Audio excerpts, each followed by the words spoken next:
Здравейте! Хайде сега да видим какви ще бъдат финансите през тази седмица. Темата ще я направя на 3 варианта. За ваша енергия ще разберем на таро на опозицията, а вече за финансите ще попитаме на тарото на Марсилия, което аз така доста обичам. Доста е жълто, доста е финансово. Така че, хайде сега да разберем. Изберете си тук един вариант. На таро на опозицията така ще завъртим картите, тъй като те са двулицеви.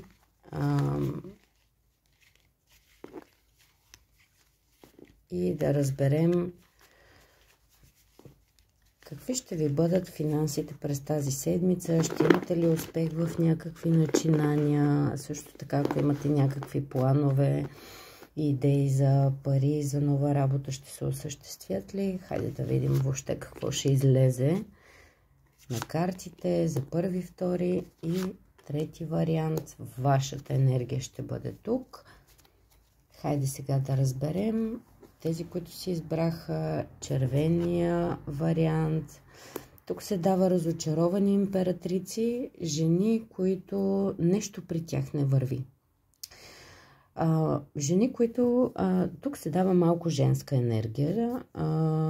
За първи вариант излизат жени, които се стремят към някакво начинание, мечтат за някакъв ръст и успех, но на този етап някак си нещата са закучили. Нещо е стопирано. Нещо не върви. Има някакъв проблем и трудности. Някакъв застой също така. Някаква оттегленост. Отново ще покажа картата. Тук се дава също така някакво разочарование.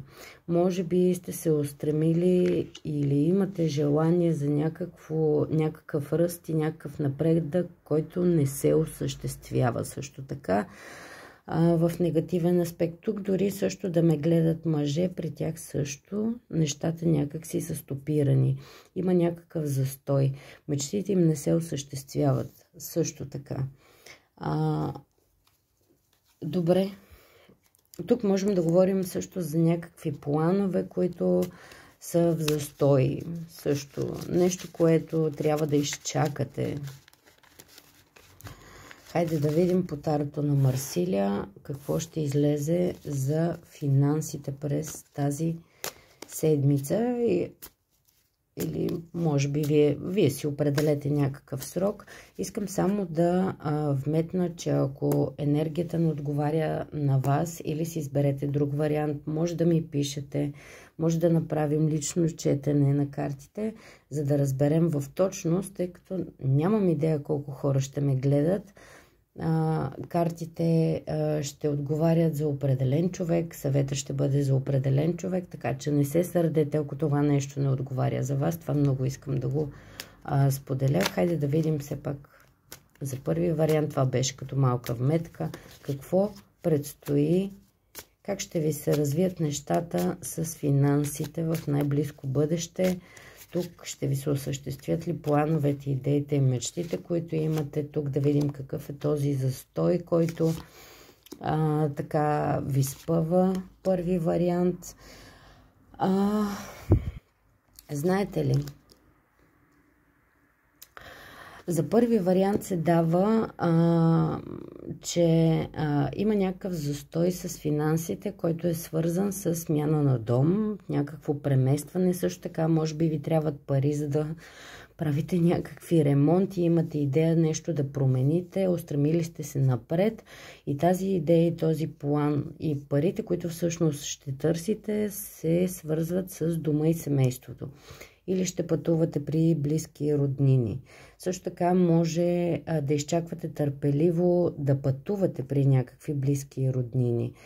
Тук се дава по положителни чувства и емоции на темата на финансите. Много е вероятно да търсите пари от близки роднини или да търсите пари, за да помогнете на някой близък и роднина. Също така, при всички положения обаче става въпрос за дом, За някакво празненство също е много вероятно да говорим тук. И също така много вероятно да дадете някаква подкрепа и опора или на вас да ви дадат емоционална подкрепа и опора. Финанси ще има, въпреки застоя тук, който търпеливо изчаквате. На първи вариант им се дава финансов успех по десятката на пентаклите. Много хубава карта, също така много вероятно някой от вашето семейство, близки роднини да ви помогнат с финанси. Като цяло енергията, дръжте се, бъдете положителни, бъдете търпеливи и нещата ще се случат, тъй като на този етап вашата енергия е малко изчакваща, някак си сте оттекчени, но ще има положително развитие в финансовата сфера, което е много вероятно да дойде от някакъв близък, роднина, приятел, скъп, близък човек от дома също така. Това излиза за първи вариант. Успех и късмет ви пожелавам. Хайде сега да видим втори вариант. Беличките. Много женски енергии излизат. Тук за втори вариант се дава или земни знаци, Телец, Козирог и Дева, или стабилни материални жени, които се грижат за парите си, които ще изкарват пари през тази седмица и имат планови идеи за нови финанси. Също така тук можем да говорим, че вашата енергия или сте започнали нова работа, или имате идея да смените старата работа с идеята за изкарване на повече пари. Въобще тук във втори вариант се дава една енергия за планови идеи за някакви нови финанси, успех и развитие за новите финанси. Ще се трудите, за да изкарате финанси. Тук се дава кралицата на пентаклите, стабилната материалната жена, която така ще донесе финанси. Тук каквото и да сте си намислили във втори вариант ще се сбъдне, ще имате успеха от към финансовата сфера. Много хубави карти се дават. Енергията ви е много хубава. Ами кралици на пентаклите. Два пъти се преповтарят картите. Тук се дава наистина земни знаци, Телец, Козирог и Дева. Също така се дава материална, стабилна жена, която ще изкарва парите си сама, ще се труди. Също така тук се дава финансов ръст и успех, така че дори да изчаквате търпеливо някакви пари, без значение мъж или жена сте, ще имате определено финансов успех и ръст, стабилност. Също така два пъти кралица на пентаклите, която означава ръст и стабилност. Движение напред по колелото на фортуната. Тук може да говорим и за пътуване, на което ще изкарате пари. Също така можем да говорим за това, че сте се устремили към някаква нова работа и да, тази нова работа ще ви донесе по-добро финансово състояние също така. Тук ще трябва да правите някакъв избор, който избор по картата на любовниците ще бъде успешен. След този избор, който ще направите, ще имате парично постъпление, ще имате успех в финансите и нещата ще се задвижат във ваша полза.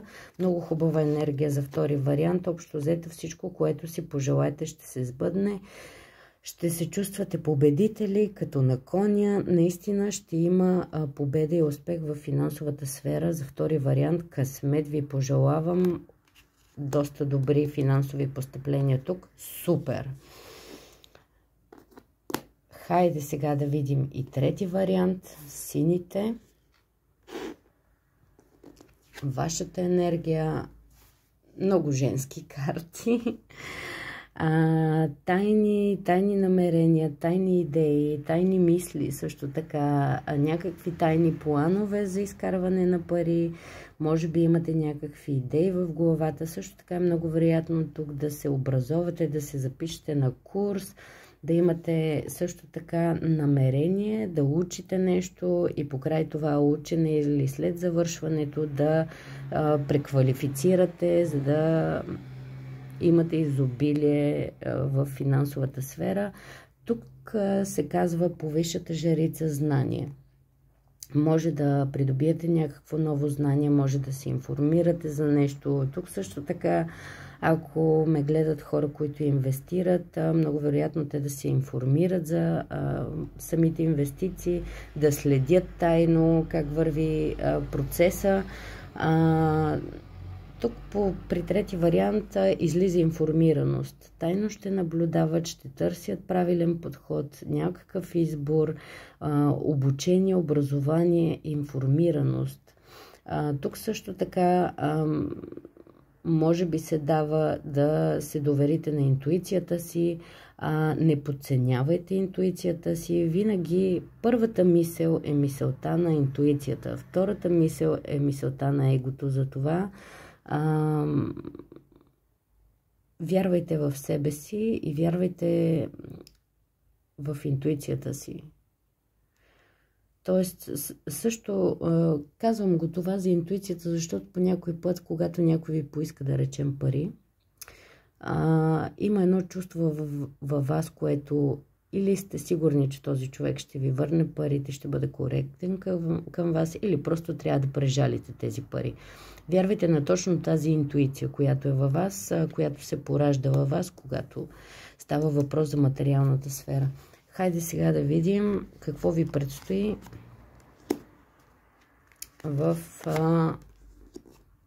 тук не излизат много мечови карти, много мисли, трудности излиза при трети вариант, доста трудно ще изкарат пари, доста трудно ще им се получат нещата, ще се нагърбят с някакви проблеми. Също така тук можем да говорим за някаква стопирана енергия, за някакво безпаричие, също така някакви спорове и къвги на тема финанси се дават тук. Ще се нагърбите с доста трудности.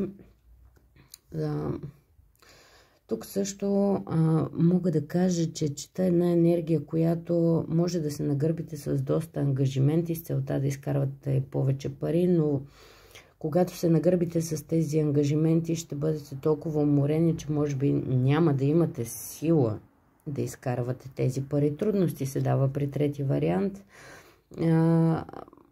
Ако нямате някакви конкретни трудности, то тук по мечовите карти, по десятката и по петицата, можем да говорим за някакъв колектив, в който да се информирате. Учение също така се дава. Учение, образование. Другия съвет от картите за трети вариант, който се дава в финансовата сфера, не дейте да бъдете на 100% убедени в собствената си правота и мисли. Изслушвайте и чуждото мнение по някой път. Това може да е добър жокер за вас, за финансовата сфера. Не дейте да бъдете прави във всичко. Това е като съвет от картите, но при трети вариант ще имат някакви трудности. Перипети ги очакват. Няма някак си нещата да им тръгнат по лек вариант, но ще имат шанс за нови финанси. Също така тук бих казала за трети вариант, колкото повече учите и се информирате, толкова по-бързо ще дойде финансовата стабилност при вас. Но трябва да проявите търпение и знание и трябва да изслушвате хората около вас. Осланяйте се на интуицията си, както казах, и имайте уши за чуждото мнение. Приемайте съвети. Те ще ви помогнат. Както и така, бих казала, крадете занаят. Учете се, за да може финансите да дойдат по-бързо при вас. Това беше в финансовата сфера. Пишете ми. Ако някой иска лично четене, също ми пишете. Пожелавам ви един прекрасен ден и една хубава седмица.